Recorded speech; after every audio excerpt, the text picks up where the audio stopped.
Ayun, October 18, conditioning natin kay Utoy. Ayan. Tulad nung dati pa rin, pero nagbawas ako ng vitamins na ibibigay sa kanya ngayon. Bali yung multivitamins lang ang bibigay ko sa kanya ngayon. Pero yung dating pakain ni Utoy kasi third lap na nila bukas October 19 sa Pulilan, Bulacan na sila, pero malapit pa rin yun. Ayun, pero magche-change tayo ng diskarte. So dati ang pinapakain natin kay Utoy, ito sila. Ito yung dating pinapakain ko kay Utoy. Regular meal ng mga breeder ko dito tsaka flyers. Ito. Talagang ang pakain ko ordinary conditioner. Nagkataon nung bumibili ako naubusan sila. Kaya flyer mix, pero pinakamura yung binibili ko. Flyer mix, hinaluan ko siya ng Integra 3, 1 kilong flyer mix. Hindi ko alam kung ano ngayon, basta mura siya, 45 ata 46. Tapos 1 kilong Integra 3, tapos yung mais na number 2 ata to. Pero ngayon, change diskarte. Magbibigay tayo ngayon ng Queen Mary na breeder pa rin, pero breeder tong ibibigay ko. Hindi flyers, ayan, sariling diskarte rin. Basta purong breeder to. Bibigay natin dito, pero sabay-sabay na sila. Tignan natin kung makauwi si Utoy, kasi si Utoy naman dito, tulad ng sabi ko, hindi to nakasali sa sa karera. Parang ginagamay ko lang yung pag-iibon, kaya ko siya sinasama kasi kumukuha ko ng experience sa conditioning para may idea ako. Nanood din naman ako sa YouTube, pero yung iba kasi hindi ko na, pinapanood ko lang pero hindi ko sinasaulo. Parang sariling diskarte ko na lang din tong ginagawa ko. Ayan, total hindi naman tayo pang hindi kumakarera si Utoy, pero pasabay siya kasi ang gusto natin makita yung consistent niya para makabuo tayo ng magandang linyada kung sakali. Hindi pala linyada. Gagawa tayo ng sariling inakay natin sa kanya. Parang magtitimpla tayo ng ibon kasi may nakaready na to na pares kung matapos niya yung karera. Pero yung karera nila hanggang fourth lap, parang hanggang Bulacan lang siya ata. Pero ang mangyayari nun, pagka meron mga club na malalayo, yung bitaw nila basta south, isasama ko siya doon, ipapasabay ko siya. Basta mas malayo doon sa matatapos niya ngayon. Ayun, kung sana makauwi para may pag-experimentan pa tayo. Ayun, bali ang gagawin ko ngayon, boss, sila, unlimited na to hanggang ngayon. Ayan, pero bukas, ang gagawin ko, kunting-kunti lang ang ibibigay ko sa kanila para kunti lang talaga ang makakain ni Utoy. Kasi bukas kargahan. Tapos, sa umaga kunti.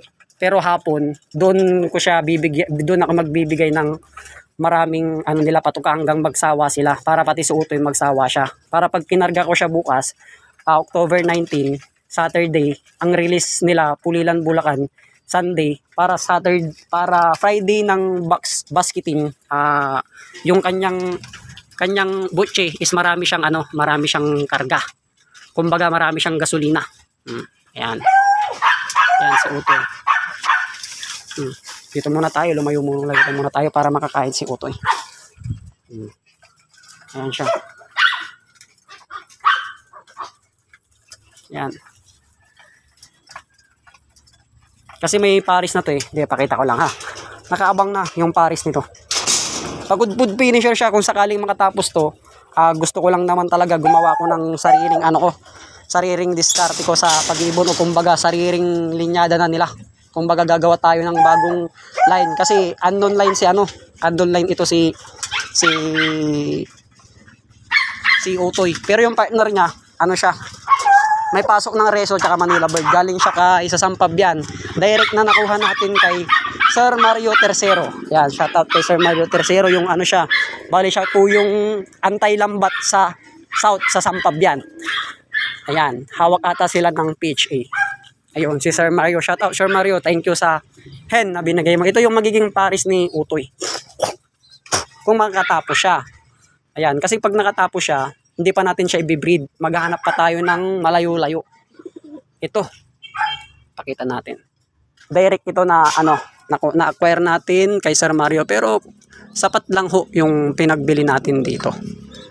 Pero ito finisher siya ng pagod food. Pero ang istorya nito, hindi ko alam kung 3 months or 6 months siyang nawala. Hindi natin alam kung tumukod siya o nahuli ni Boy Dakit kaya hindi siya nakauwi. Pero ang nagustuhan ko sa kanya, yung kanyang consistent pa rin na pag-uwi sa kanyang amo. So ibig sabihin meron siyang consistent at dumudulo siya. Baka nagkataon lang na medyo bitin sa kondisyon or resistensya, o baka may kulang sa diskarte ni Sir Mario. Ayun. Pero ang nagustuhan ko sa kanya, kaya ako siya kinuha at in-acquire, dahil alam kong si Sir Mario legit yan na hindi nagaano. Bali ano to, PRPC siya nilaro. Bali nung pinusto ni Sir Mario nung umuwi, sakto nung nakita ko siyang naghahanap ako ng hen, kaya rumekta na ako sa kanya. Buti naman at binigay niya sa akin. Ayan, hen yan, magiging pares yan ni ano, ni Utoy, Rizzo ex Manila Bird, tapos kay Utoy. Ayan. Pero plano lang naman to. Kaya tulad ng sabi ko, ang ibon para sa akin anti-stress lang. Ayan. Pero gagawa tayo ng ano natin, sariling ano natin, gawa.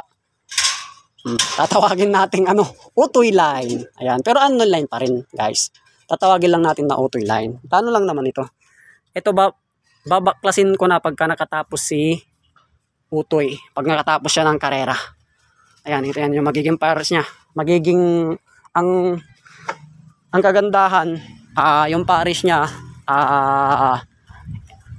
ano siya, finisher ng south, tapos finisher ng north.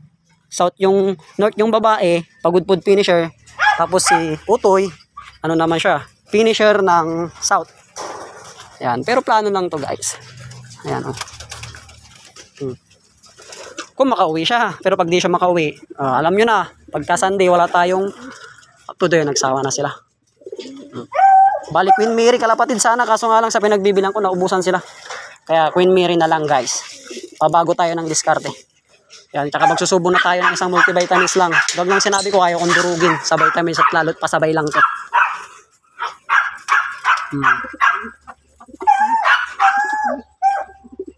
Ano? Ito yan, hindi ko pa nabibreed. Galing sa pinsang ko sa Pampanga. Juston X Vandenbroek. Ayan. Yan, yung kak na yan. May rekta yan niya, pinagkuhanan ng pinsang ko, kaso nga lang kalimutan ko na kung sino yung sinabi niyang magaling din sa Pampanga. Ayan, kak, pero hindi ko pa binibreed. Ito kay ano to, Alan Bautista ng Embarcadero. Matanda na. Na-acquire ni ano ng tropa sa ano ulit, anong pangalan nito? Kalimutan ko na si ayun, pero ano to, galing kay Sir Alan Bautista. Medyo matanda na at parang ibinigay sa pinsan ko, tapos yung pinsan ko naman ayaw na rin mag-ibon, pinahiram sa akin to. Ayan, kaso hindi ko pa binibreed, hindi ko pa kasi napapaliguan, pero napurga na yan. Ayan yung mga ibon natin dito. Ayan, oh. Ito yung bibreed natin sa mga susunod, pero dito muna tayo mag-focus. Yan, dahil sa pag-iibon nalilibang ka. Yun lang ang purpose natin, guys. Yun, puputulin ko na lang yung video. Bukas videoan ko na lang sa kargahan, dahil papainumin na muna natin ng isang multivitamins saka Queen Mary. Ayan, bukas na ulit. Thank you.